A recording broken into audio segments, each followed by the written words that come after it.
Hey, how about you, everybody? Welcome into this week's edition of the Auburn Live Recruiting Show. I'm your host, Jeffrey Lee, Senior Recruiting Editor for Auburn Live on 3, and I am joined, as I always am, by three of the most knowledgeable reporters, insiders, inciters alive on this planet. Mr. Keith Niebuhr, Mr. Cole Pinkston, Mr. Jhead. How about you, fellas? How about you, brother? Looking good. Hey, guys, had lots going on this week. We just capped it over. We are recording this Thursday afternoon, just a few moments after Justin Rogers, the former top 50 overall player in the 2020 class, has committed to Auburn, defensive lineman with 2 years of eligibility, coming from Kentucky. Jhead, let's get started with you, big dog. Big addition? Very big addition, both figuratively and literally. Now, Justin Rogers is a pure nose tackle as far as that's concerned. He could probably move out and play some 3-tech for you, but he is a definition of a run stopper. And in the new defense, contingent on what front we're going to be in, whether it's going to be a 3-man front or a 4-man front, you need a nose tackle that can absolutely dominate the line of scrimmage and allow the rangier linebackers that Ron Roberts likes in his system to have the freedom to roam. Justin Rogers can do this. He can eat up blocks. He can two-gap and play both A-gaps. He has not played up to his potential just yet, okay? He was a top 100 rated player by every recruiting service in the country back in 2020. He's played well, and particularly in the Georgia game this past year, I think he had 6 tackles and 2 tackles for loss against the most dominant run team they faced all season. But he probably hasn't played up to that lofty ranking just yet. Jeremy Garrett, who we've already seen has been a very good recruiter on the recruiting scene for us, had an outstanding season coaching the Liberty defensive line last year, was tutored by Chris Kiffin, who's an NFL defensive line coach, and been a fantastic college defensive line coach himself. Let's see what Jeremy Garrett can get out of him. Can he get, like he did for Dre Butler, somebody Auburn fans should be aware of? He got Dre's best season out of him. Can he do that for this prospect? I hope that he can, because if he can get the top-end effort out of Rogers, we got ourselves a really, really good player, guys. Let's see, and he's just the latest. You know, Auburn has added several guys. Keith and I went over a few of these on Inside the 20 earlier this week, and we talked a little bit about it on Sunday. But since then, you've had receiver Nick Mardner, you've had Lawrence Johnson, the defensive lineman from Purdue, you've had Avery Jones, the interior offensive lineman center from East Carolina, and now you've got Justin Rogers to go with Lawrence Johnson, to go with Elijah McAllister there on the outside. Who was the other defensive tackle? So we had Kite. Masili. Masili Kite. Jeffrey, when you're looking, were you finished? I'm sorry. No, I was actually hoping that the portal rankings had been updated. They're still on. Auburn still has 10, so still keep flying. Yeah, when you look at the individual position rankings for each of these pickups, I mean, these aren't. Look, what did we say there in a month ago? They could have 10 new starters come out of the transfer portal, and by God, they might. Justin Rogers, number 6 defensive lineman in the transfer portal. Avery Jones, number 15 inside lineman. He'll be a center. Very well be the starting center. Brian Battie probably won't be the starting running back, but he's a number 3 running back in the portal. Lawrence Johnson, number 17 defensive lineman. Demario Tolan, number 16 linebacker. Nasili Kite, the number 15 defensive lineman. And then Gunnar Britton, the number 3 offensive tackle. Dylan Wade, the number 21 offensive tackle. And Rivaldo Fairweather, the number 5 tight end. I mean, guys, you're looking at just the 11 guys they have right now out of the transfer portal. I think like 7 of these guys are going to be starters. Any disagreement with that? And I think all 11 are too deep.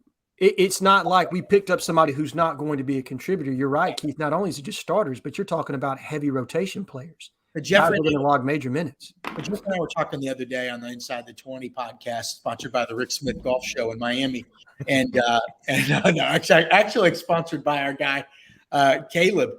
Caleb, I'm blanking. Caleb Schofield. Caleb Schofield at Mike Patton Auto, LaGrange, Georgia. Flipping out here.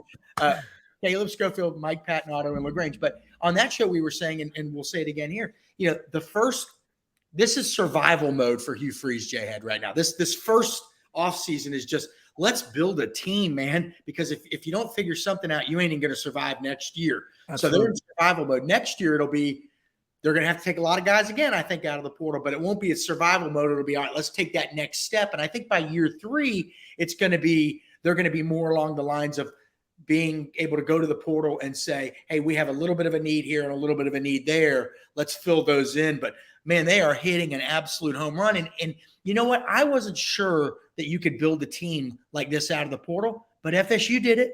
Mm-hmm. The ACC and the SEC are two different animals, but FSU did it. They just won 10 games. They're killing it in the portal again, and now people think they're the favorites in the ACC. So why can't Auburn make that kind of jump? I mean, just 2 seasons ago, guys, FSU had a losing record. They just won 10 games. Mm-hmm. They went from a losing record to 10 games. So why can't Auburn do something like that? Now, obviously, they still have some big needs, and Jeffrey and I have been talking about this, quarterback, Yes. I mean, Robbie Ashford, even if you think he's the guy, and he very well may be, you still got to have depth in that room, and somebody's got to push him. What if he gets hurt? I mean, Robbie Ashford even if you love him, and we do, he runs a lot, he gets hit a lot, you get dinged up a lot. You got to have somebody else. So there's still a lot of work to be done. But my God, every day we're saying, look how much better the roster looks now than it did 4 weeks ago. Every day. Absolutely. Every day. Go ahead, Jeffrey. Yeah. Well, before we get into any more, I want Oh, Zach to put up that pretty face, that pretty little blonde-headed Let's girl. pay some bills. I like it. Hey, if you're looking for a home in or around Auburn, Opelika, Lee County, look no further. Jessica Andrus, she can do it all, folks. Give her a call with eXp Realty, 334-704-4442. Residential investment properties are really, really popular right now, especially in and around Auburn. Looking to do that, or if you're looking to move, man, she can do it all. 5-star realtor Jessica Andrus with eXp Realty, 334-704-4442. Tell her we sent you. I mean, is there a better time to be a realtor than in Auburn right now? Everywhere you go, there's new houses being built. The prices of homes are skyrocketing. I mean, this is a lot of flips too in Auburn, man. You're taking some of these smaller priced homes, putting a little bit of money into it and flipping them, or renting them out, man. Renting them out. Oh, you're killing it in a college town. Mm-hmm. College towns are great for us because we love the sports, but not to get too off track here, but they're great for families too. Because if you're looking for a place to live and if you can find a job that fits what you or your wife want, you never have to worry about the school system in a college town, because professors' kids, they ain't letting their kids go to crummy schools now. Good school system, man. Yeah. Brooks walked to school till he was 12. This is his first year of not walking to school. Yeah. Wow. So yeah. Hey, another position of need, linebacker. We talked about Demario Tolan, former 4-star recruit from LSU, coming up with 3 years of eligibility. Another guy we talked about a little bit, I think, on the call-in show, Jhead, was Austin Keys, the linebacker from Ole Miss. Wouldn't it be nice to get an addition from him? And I know our Ole Miss site has said Austin Keys plans to visit this weekend, and I've checked with Chuck on the back end, and he, I want to get that confirmed. I've got a couple of hooks in the water, waiting on a couple of bites. Yes, but as of right now, I think it's safe to say that the kid at least plans to visit. If you could get another linebacker, I think, to me, is that the last position of need on defense? No, besides edge. Edge to me, and I listed a top 5 of positions that I think we need to continue to add to this class. And obviously, number 1 was quarterback. But 2 and 3, which are reversible in my opinion, are linebacker and edge. Those are the 2 positions. If you can add them, and look, there are not a lot of premier edge defenders in the portal. It just doesn't happen that way. Not yet. Yeah. Not yet. There may be, but as of now, there are not. And when there is, it is a feeding frenzy and a half to get one. Linebacker, there's a little bit more depth there. And to me, Austin Keys is that prototype Mike linebacker that you need that can take on guards, tackles, spill things back inside, be aggressive playing downhill. And we sorely missed that guy last year. We just didn't have that player. Owen Papo is a fantastic linebacker, maybe even a better human being than he is a linebacker, but a very good player. He was used kind of, in my opinion, incorrectly until the transition or the Harsin regime started to end, and Jeff Schmedding got a little more creative with how he used OP. A little bit more freedom. Yes. Austin Keys, that's a downhill guy. Demario Tolan, more of a weak side guy, a guy that can play in space, a guy that can run, hit, do all the things that you want to do as a typical linebacker playing against a spread system. But when you play teams like Georgia that are going to get in 2 tight sets, you're going to try to run the ball down your throat, you need a guy like Austin Keys that can come up and enforce and play with heavy hands in the run game. He would be a big pickup in my opinion. Now, I've looked very little at his tape. enough to know that he can fit in this defense. I'm going to probably do a deeper film study on him as we get closer. Should we sign him or get him committed in the class? But just what I've seen from on the hoof and the very little I've seen in highlights, he is not afraid to take on a guard, and he's definitely not afraid to pop a running back. That's for sure. They're getting to the point now, they've done so well, guys, that now, even if they got nobody else during this early period, after spring practice, when there's that next wave of transfers, they can be real selective.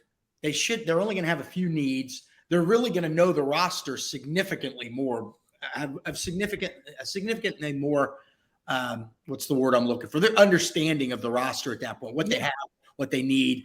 And no, they're in a good spot, man. I think they've made such good progress here that I think they're now in a position where, the other thing, they're now in a position to really kind of finish with the home run or cap it all off after spring. But you can feel some depth needs. Yeah. So, 21 high school and JUCO guys, I think. Yep, 21. 11 transfers. So that's 32. So people keep asking how many. Well, we heard all fall it could be 40 to 45. I don't even know what the final number is. A new staff is sometimes a little skittish about that info getting out even more staff that's been there a long time. But I do know this. If they have a need, they have the room. That's not an issue. You know what? You said it best on Inside the 20, and I actually posted that today on somebody's question about how many spots do we have left. And I said, Keith said this. Auburn is not if there's a player Auburn wants, they're not going to not go after that guy because of a guy they already have. Yeah. I have a friend in the coaching business, and I asked him once. I was like, how do you guys, when you're thinking about pursuing prospects, does we have a certain number at this position? Does it bother you? Do you start to tighten up and think, okay, how are we going to make this work? And he smiled at me very sheepishly and said, Alan, the numbers always work out. So they will make the numbers work, whatever it is. If it's increasing the depth, if it's increasing the floor of the talent in that room, they need to pull the trigger on it right now. And not only, because we're filling holes and gaps, but this is talking about your future recruiting here, because you're going to get a product to sell on the field. If you win this year, that makes you that much more attractive in recruiting because you've got proof of concept. Hey, we were able to come in here and fix this in year one. Believe in the message that we're selling to you. Not only do you have that new coach smell working for you, you also have, you've got a good product on the field. And I think they're getting to the point where it's less about need and more about depth at each and every position. Well, and I think, go ahead, Keith. I'm sorry. Good. I thought you're done. I'm sorry.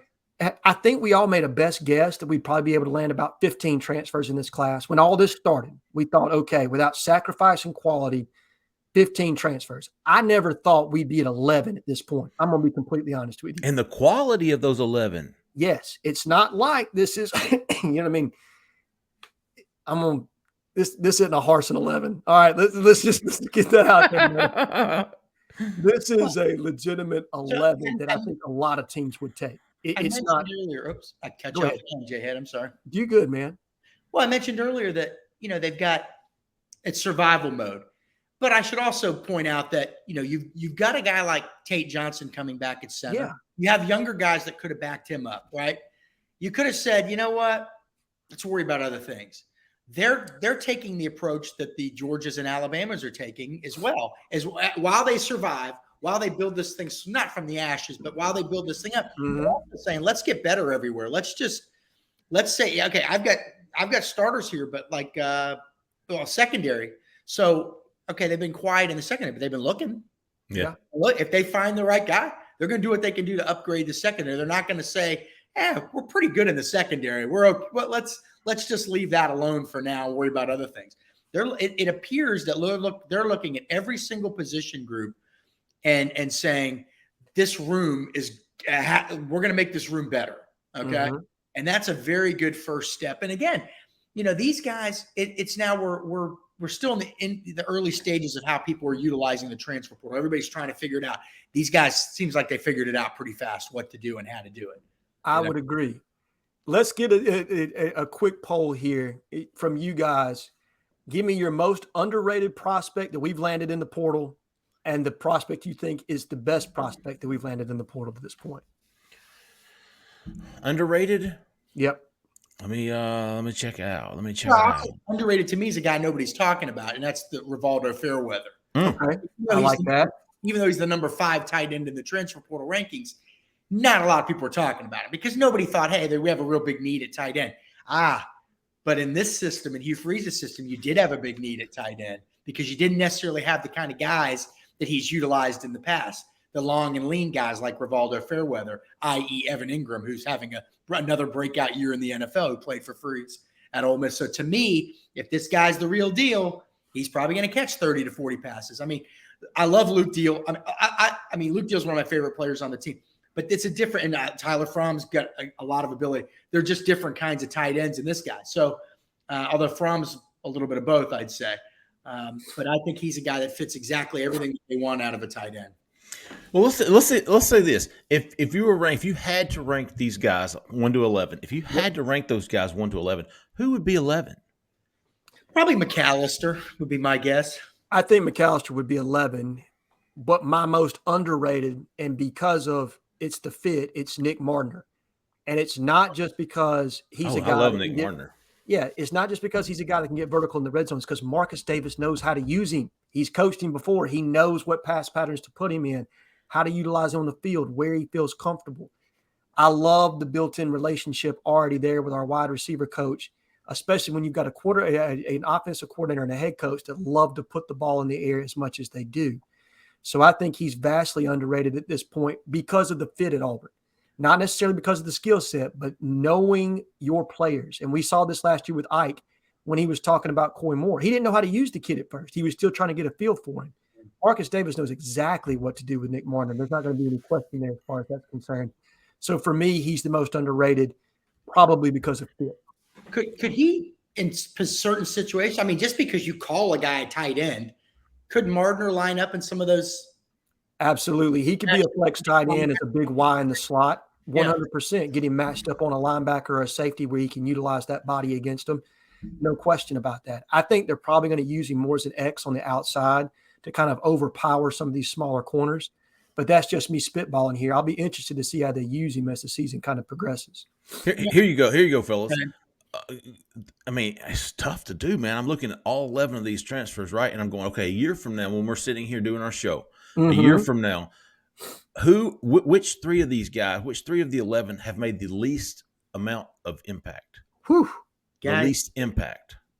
After Fairweather, for me, I got to take Jeff. I'm sorry, I'm cutting everybody off. No. So you would have Fairweather. So a year from now, the more I think about it, but T was not in the portal very long. No, that says something. I like T. I mean, you know what I mean? Like you go back to Ole Miss, and what did Hugh have? He had guys that could catch the ball out of the backfield, guys that could do a little bit of everything, and now you don't have to have Jarquez Hunter returning kickoffs. And this guy could probably do – so he might be a guy that gets you a little bit there and a little bit here and, can be a guy that's great on wheel routes. And, I don't know. Maybe that guy's the most – I mean, he's a number 3 running back in the portal. But, again, we were all thinking O-line, D-line, right? Yeah. That's what everybody and every fan was thinking. That's where Auburn needed to beef up. But maybe him or Fairweather, I'll say. I just don't know who 3 of the least impactful guys are. I don't know. I don't see them yet. I don't either, Jeffrey. And, look – probably long-term value, you're going to pick guys that are multi-year guys over one-year guys. But I love one-year guys because they're coming in, A, to prove themselves. This is their last year. This is their shot. 2, it doesn't eat your roster space moving forward. So you have the opportunity to upgrade there from the high school ranks the following season. You know what I mean? And it does not hurt you moving forward. So guys like Lawrence Johnson, guys like Mo, you know what I mean? Guys that are there to serve a purpose that have played in big leagues. I mean, the Big Ten is not a joke league by any means, guys. And these guys were starters. So they're coming in as either a starter or a heavy rotation player to increase your depth. I just really like what they've done. It is a line of scrimmage league, and they have improved the line of scrimmage on both sides of the ball. And like you said, they've also added some weapons. You added a Nick Marner. You added is it Battier? It's Battie. You've added a return specialist who his freshman year was the number 1 kick returner in the country with 3 kicks returned for touchdown. He was also one of only 22 players that rushed for over 1,000 yards last year. A guy with 2 years of eligibility. He's a perfect third down back for this scheme / a special teams player. Reminds me a little bit of a poor man's Dexter McCluster, who we obviously Hugh Freeze has a history with, and a guy that went on to play in the NFL. I mean, it's a special class guy so far from the portal. About Battie, Auburn wanted a guy who could do one of two things: a running back. He could either break tackles or he could make that first guy miss. This little kid is not going to break a lot of tackles, but he's going to make a lot of folks miss. Yep.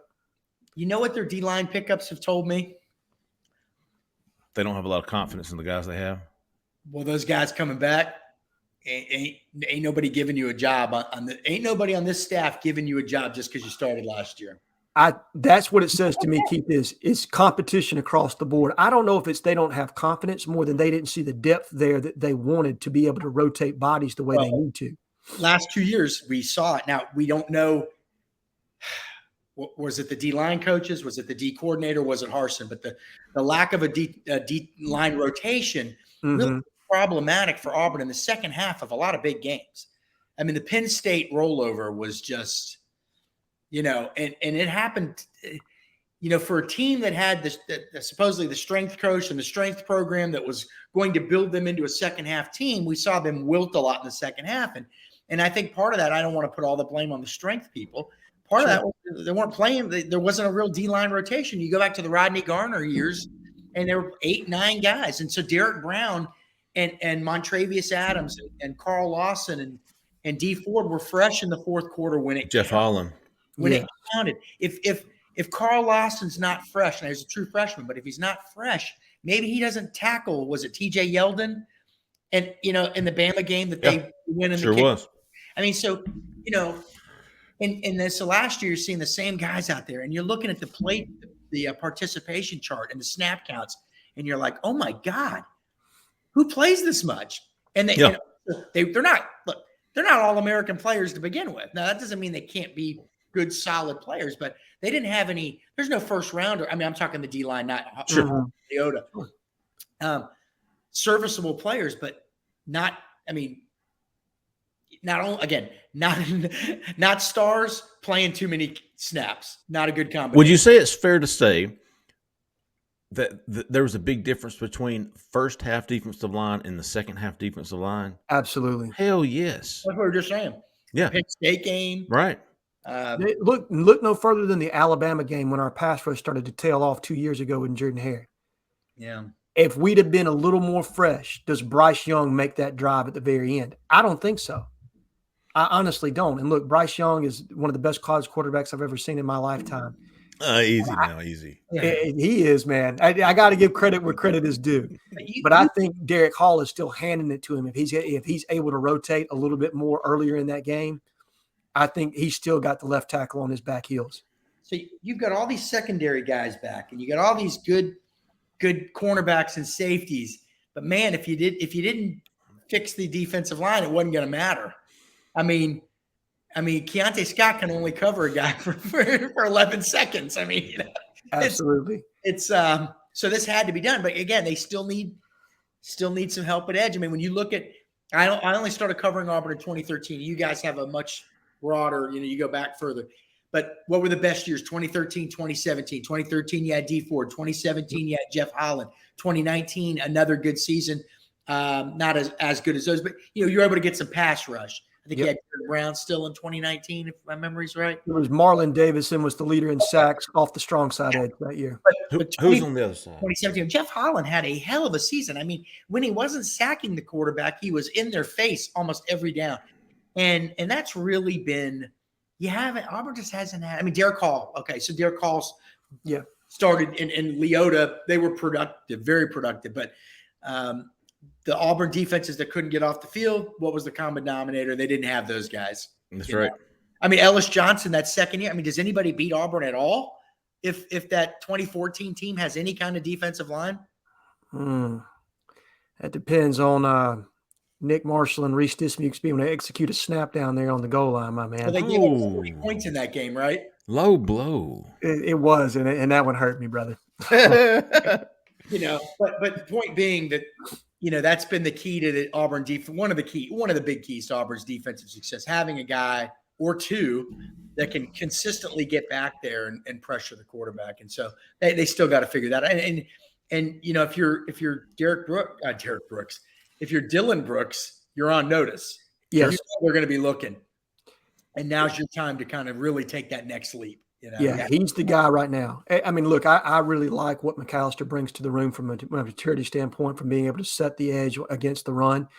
But as far as a proven pass rusher goes, we don't have that in that edge room right now, or outside linebacker, whatever they're going to call it in this defense. Dylan Brooks is the guy that's got some twitch that can be.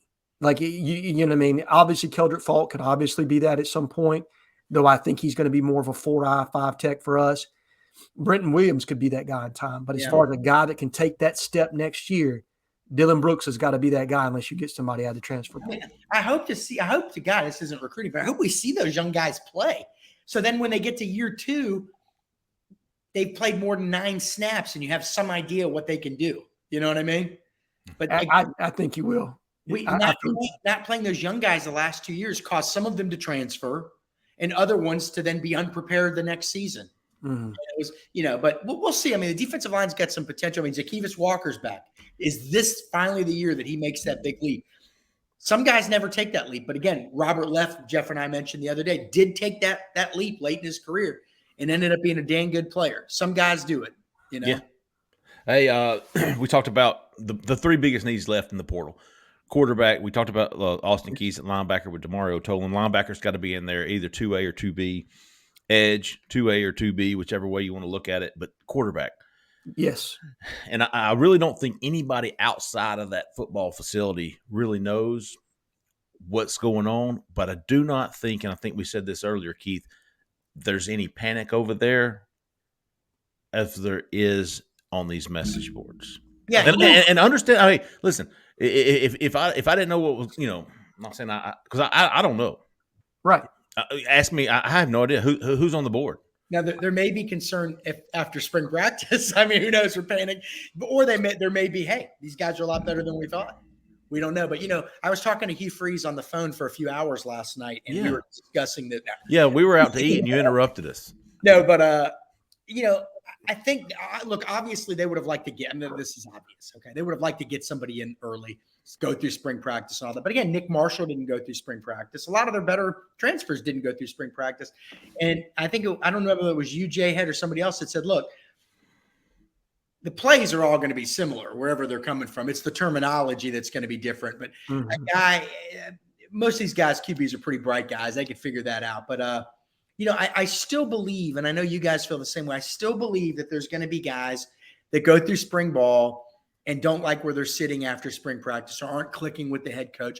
The truth is now you'd want a proven guy, obviously, but the truth is there are second teamers out there at elite programs behind elite players that would be starting for 90% of the teams out there. And if that's what you have to do, that's what you have to do. There should be plenty of those guys that look at the Auburn situation and say, okay, that's fairly appealing, I think. Here's a good thing to remember. Auburn got a transfer quarterback in last year. Yep. He was there in the spring, went through summer, and was still – no, he didn't go through spring. He had his hurt shoulder, didn't he? Calzada. Well, if you were talking about Robbie, you'd have been right. But if you're talking about Calzada, then you're right. You went through – you had two guys there, and you couldn't find what you were really looking for in either one of them. So do you want it right or do you want it right now? Ooh, Jeffrey. Well, the irony of it is that Robbie fits more of what Hugh would want than what Harsin would want, right? At the quarterback. I mean, it was never. There was no puzzle piece there, right? No. You guys are right. Look. And I will tell you from what little bit of effort that I've tried, not a little bit, a good bit of effort, I've tried to figure out, okay, is there any panic at all in that building regarding quarterback recruiting? And the last thing I got was they have a plan and they feel comfortable with that plan. That was as much as I got back, and it was said to me in a way that was not panicked at all. So they're aware of what's going on behind the scenes. I think they feel comfortable with where they stand right now. And the last thing that you want to do is add to your roster in a way that's not advantageous or raises the floor of that room. And if they truly don't feel passionate about a quarterback, a la Spencer Sanders, if they don't think that he is an improvement to that room or fits the small things that they're looking for out of a quarterback beyond just what he's physically capable of doing, then they don't need to pursue him. They need to make sure that they're comfortable with the guys that they're bringing in, particularly at that position. You want to make sure that you got the right guy in that room. And if they need to wait, then that's exactly what they should do. I'll continue to be a fan and biting my fingernails until they find a quarterback. But I want people to understand that I think Hugh Freeze has bought himself a little faith here, right, with the way he's executed the transfer portal to this point. So I think we got to it probably, as a fan base, just relax a little bit, understand that they do have a plan. They're figuring it out. And hopefully we'll know what that plan is sooner rather than later. And there's always the potential there's a quarterback that pops up here over the weekend. I mean, I don't think any of us walking into this weekend know exactly who's going to be on campus. But if something's going to pop, it's going to pop here pretty quick. And if it goes to spring, if they don't have somebody and need to add somebody after spring practice, at least at that point, you'll have more of a whole roster to show a quarterback than you did 2 weeks ago, where they've just been adding guys. And it was like, hey, feel good about these guys that are going to we're going to be adding all these pieces. Well, now you can say, we did add all these pieces. Here's how you fit with these pieces. You didn't know you were going to get all these guys. Right now, you're going into spring with 3. You've got Robbie, you've got Holden, you've got Henry Brown. Well, is Hank Brown not there for the spring? He's not. No, he's not. That's right. You're right. Yeah, he's a basketball player too. He's a two-sport athlete, so he wanted to play his senior year of basketball completely. Good. He can ball too. Yeah. Work the hell out of Gerner and Robbie and find out what they got and what they don't have, and you'll know. Look, not one person I haven't heard one person in the last several weeks say maybe Gerner could win the job. No. What, guys? Maybe Gerner could win the job. We don't know. I tell you what. That's right. Look, and this was reported by Justin Hokanson the other day. TJ Finley will also be going through spring training. Now, I don't think any of us anticipate TJ probably remaining with the team beyond spring, but he's going to get a look. He's going to be in practice. He's going to be working out with the team. And that's an extra arm to keep some reps off of the other 2 guys so that they don't overthrow or anything of that nature. That's the guy that's trying to develop himself, warming himself up, like Uncle Rico. Well, no, but Nick, again, Olden Gerner, we got good feedback on him. There was a lot of good chatter about him. Now the last staff was wrong about some other guys. So that makes you wonder, what were they wrong about him too? But we know Freeze said good things about Holden. Yeah. So we're going to see. I mean, I think everybody's just assuming that if it's either going to be a transfer or Robbie. Well, I don't think Holden Gerner now, a year in college, a highly intelligent kid, I don't think he's probably going to go into that situation and just concede that he's going to be the 3rd string guy. You know what Absolutely I mean? Not. Hell no.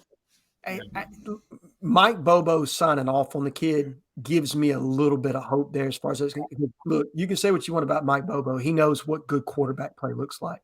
Now, whether Holden Gerner was his number 1 on the board or not is irrelevant. He still signed him, took him, was very proud of that take. And you're right. He's a highly intellectual kid that showed good movement skills in the pocket, showed the ability to hit, all shots on the field. As far as that's concerned, he worked out in front of this past coaching staff. And they were impressed with him. And I tend to believe the kid's got some talent, some legitimate arm talent, and he'll be able to compete this spring against Robbie. Now, what happens, who knows? And we all know they're going to bring in another quarterback. But you're right, Keith. I think you can be encouraged by what Holden showed in high school, and hopefully he's developed in his strength, his arm strength some, his awareness, and that his offense is a little bit more conducive to his skill set than the previous system that we were trying to run. Yeah. 2 guys that have visited Auburn have yet to make a decision. Transfer guys is offensive lineman Damian George from Alabama, and then Bryson Green from Oklahoma State, wide receiver from Oklahoma State. Those guys have visited Auburn. They both visited last week before the dead period. I don't really know what to I would imagine Bryson Green follows Spencer Sanders wherever it goes. I know both of those guys were reportedly in Ole Miss this past weekend. So Bryson Green's been a couple different places. He actually went to Ole Miss, then went to Wisconsin, and directly after Wisconsin went to Oklahoma. So he's been Oklahoma. And to me, or my understanding of it is, it's an Oklahoma versus Ole Miss battle with Auburn kind of outside looking in as of today. Who knows? You're right. I think he quite possibly could follow Sanders to Ole Miss. He could pick Oklahoma. I really don't know what the kid's going to do. I don't feel comfortable saying he's coming to Auburn. Damian George was a lot like Justin Rogers in that he left the Auburn visit kind of mysteriously of what was going to happen next. He didn't really go into schools that he was going to go visit or schools that were even talking to him. So I really don't know what the hell's been going on with his recruitment since he left Auburn last Sunday. I haven't heard him. I mean, he's a kid that keeps everything close to the vest. I think he did back in high school, to be honest with you. And so those two guys are at least guys that we're still following. We're still tracking. Yep. Of course, Austin Keys. I'm guessing there's going to be some guys pop in this weekend. Hell, they can visit up until, I guess, Tuesday or Wednesday if they go. No, Wednesday is the last day to add, so they'll have to be in classes on Wednesday. Yes. That's the last day. So you got to think Friday, Saturday, Sunday, Monday, and Tuesday are all days Auburn could bring. And listen, we've seen them bring in guys at 6 o'clock at night, Keith? Yeah. And have them gone by 12. That's what happened with Avery Jones. Get them here. Hey, these guys don't need to go to the sorority parties or the barbecues or anything like that. They're about that business. 100%. It's show me the depth chart. Exactly. Show me the depth chart. How do you plan to use me? What facilities do you have to be able to develop me? What's my NIL deal? Well, and it's a lot easier. There you go. It's a lot easier sell now than it was 3 weeks ago, because now you can actually look at the guys Auburn's landed already. So I mean, you don't leave a team that's 5-7 to go to play for another one that's 5-7, right? Correct. You're 5-7 because you want to play in the SEC, let's say, and you want to. Hey, it's Auburn, man. I got big expectations for Auburn. Well, now you look at, if you're transferring, you look at the roster and you're saying, all right, this is a lot better than it looked a few weeks ago, and it's a little bit more appealing. So, I don't know. I mean, I think they're in a good spot. I'm curious to see if there's any just complete surprises pop up this weekend, and I'm sure there will be. Will not be surprised. Keith, I know we talked about these two guys, but Auburn has since added commitments from our last recruiting show in C.J. Johnson, Tyler Scott, both DBs, just to add to that defensive back class. Tyler Scott being more of a Zach Etheridge pull, the relationship there going back to the summer when he was committed to Arkansas State. Auburn offers, everybody freaks out. Oh, we're recruiting against Arkansas State, Texas, Georgia, Alabama, all these other schools came in, Tennessee with Tyler Scott. Auburn held off, got a commitment from him at the All-American Bowl. And then C.J. Johnson a couple of days later, big safety from Texas, who, Keith, if I'm not mistaken, that was more Wesley McGriff, more crime dog, right? I think it was both of them. I mean, but that was one of those ones, that kid wasn't even going to announce till February 1st. Yeah. He already signed, but he wanted to do it at his school, and then all of a sudden he pops out of nowhere. But McGriff knew him longer, I think. Well, he knew Zach from Houston, but I don't know how well they knew. But McGriff offered him when he was at Louisville, and then offered him at Auburn. But then when it became clear that Etheridge was going to coach safeties, Etheridge had to go visit him in Texas, and that went well. He likes both of them a lot. I'd say it was a combination of both. You know what I mean? I mean, Etheridge and McGriff, they just really click with a lot of kids. And seeing them together, man, they're going to be a formidable team. I think so. And what we've seen, just personal interactions, and then via Twitter, Ron Roberts, the defensive coordinator, I think he's a good guy to bring in air support on some of these recruitments. He looks like he'd be this serious guy. He's got the gray hair and all. Apparently, he's really funny. He's a cool cat, man. Yeah. So kind of like Steele. Yeah. Kevin Steele wasn't a guy that wanted to go to Texas and L.A. and Miami. He didn't want to travel all over the place. But, man, he was a great closer with the Rodney Garners of the world. And I'm not saying Steele couldn't do that. I'm saying he was 60 at Auburn. He wasn't 35 anymore. You know what I mean? In his heyday, Kevin's the one that brought Tommy Frazier to Nebraska. I'd say that worked out pretty well. So, but yeah, Ron Roberts looks like he looks a little like Leslie Nielsen with the grit. And like I love his interactions on Twitter. So that's going to be interesting. I think they got a good combination. They got white coaches, black coaches, older coaches, younger coaches, Polynesian coaches with a ton of experience. coaches that are a little bit younger, but maybe they see things differently and can add a new perspective to an old dog that's been doing it for a long time and maybe set in his ways. So it looks like a staff that's got, for everybody that thinks that stuff doesn't matter, a diversity of a staff. And I don't mean just color. I mean backgrounds and all that. Sure. Stuff, everything. I don't think it hurts if they fit if they fit your culture, and, have the football IQ that Hugh Freeze is looking for. And it looks like a staff that's going to be able to recruit pretty well. I mean, look, they already have. They closed with on signing day at the high school level. They got a top 16 class right now. Who would have thought that was possible a few months ago?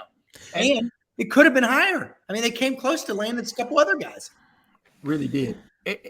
And look, I think we all saw the complaints on the board when a guy like Jeremy Garrett was hired, a guy that's not a name. Our new offensive line coach when he was hired. Well, you've just seen two young guys that have completely retooled their rooms. And I think what that speaks to is a head coach that understands what it takes to recruit in this league and how to identify that skill set in other guys, whether they're a name coach or not. I think once again, there's some proof of concept there that you need to have trust in the head coach to be able to bring in that diverse staff that you talked about, Keith. Guys of all ages that can relate to different people in the recruiting process. A guy like Ron Roberts may be able to speak to the parents a little bit better, whereas that position coach may connect directly with the recruit and or the other people that are on the periphery of recruitment. We all know there's an uncle somewhere every now and again. There's always a cousin. There's always somebody that is a pivotal person in a recruitment that you need to be able to connect with.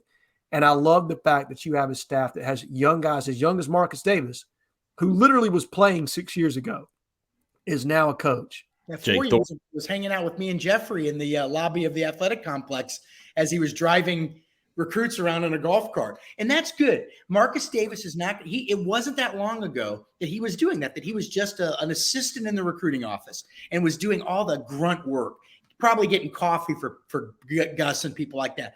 And here he's now a coach. So he's going to have an appreciation for what the people that did to do that job. Okay. He's going to know that guy that has to, you know what Marcus Davis used to have to do a lot?